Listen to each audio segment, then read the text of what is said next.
Developing this morning, 16 American missionaries, one Canadian missionary are missing in Haiti right now after being kidnapped by one of the most powerful gangs on the island. The gang, which has already kidnapped dozens of people this year, abducted the missionaries over the weekend after they were visiting an orphanage near Port-au-Prince. CNN's Kylie Atwood is live at the State Department with more on this for us this morning. Kylie, what more are you learning about this kidnapping? Well, listen, Kate, the State Department has now confirmed that there were 16 Americans who were kidnapped in Haiti over the weekend by a gang there, we are told, by this organization, this nonprofit Christian organization based in Ohio, that in total there were 17 people kidnapped, 16 of them Americans. 5 of those were children.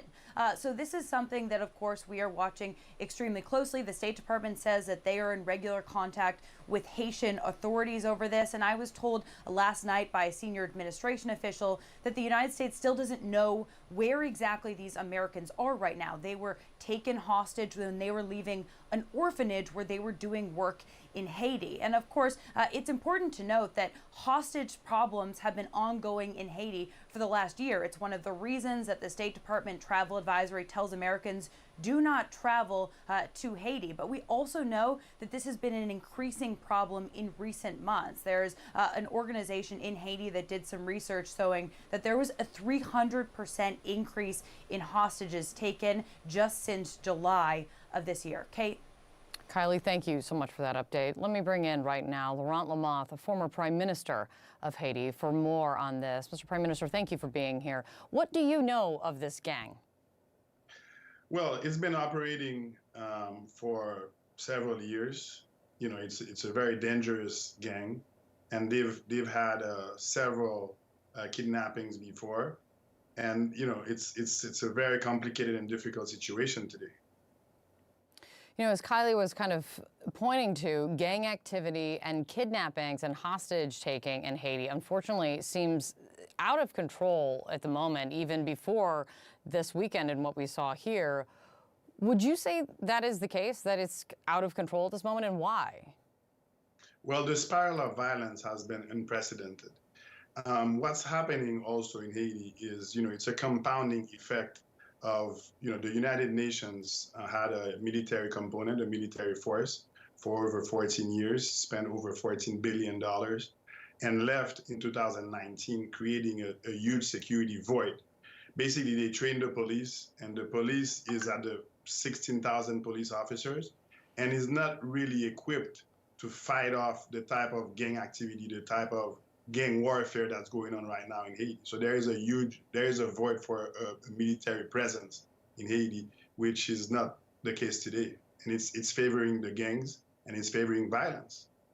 So, I mean, you're kind of getting at it, but what is needed to get this under control? I mean, bring some safety and some security to a nation that is struggling with so much, from natural disasters to the assassination of the president. Well, for sure. I mean, the assassination of the president left a legitimacy issue, so there is a political problem to be solved through elections. That there has to be a legitimate government to deal with gang warfare and issues through legitimacy. There is definitely, on the short term, assistance needed to the police with equipment, supplies, even manpower to fight off the gangs on the short term. But on the long run, Haiti needs to reestablish its military. So the military, the police, having a strong force, fighting together against these gangs, and also stop the deportations of criminals for a certain period of time, because, you know, Haiti is receiving over 100 criminals that are being deported from the U.S. back to Haiti, and the country simply cannot afford to receive any more of them, and it's creating, you know, it's reinforcing the gangs, and it's creating a very, very fragile security situation, making it even worse.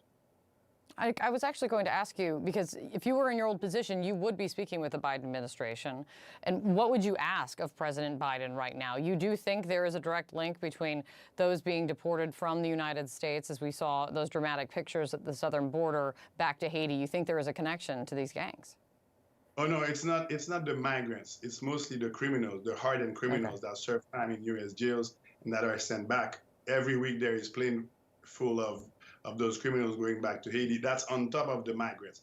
And what's going to happen is the gangs are making the country unlivable.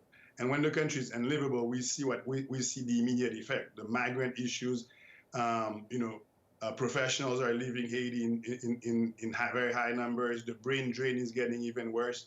So what I would ask President Biden, if I was in office today, I would ask him, one, reinforce, send a team down there, reinforce the Haiti National Police with supplies and equipment that will boost the morale, and also adjust your policy on the Haitian military. I know that the Haitian military has not been a model military in the past, but today's situation on the ground calls for a military in Haiti, and you just have to face it.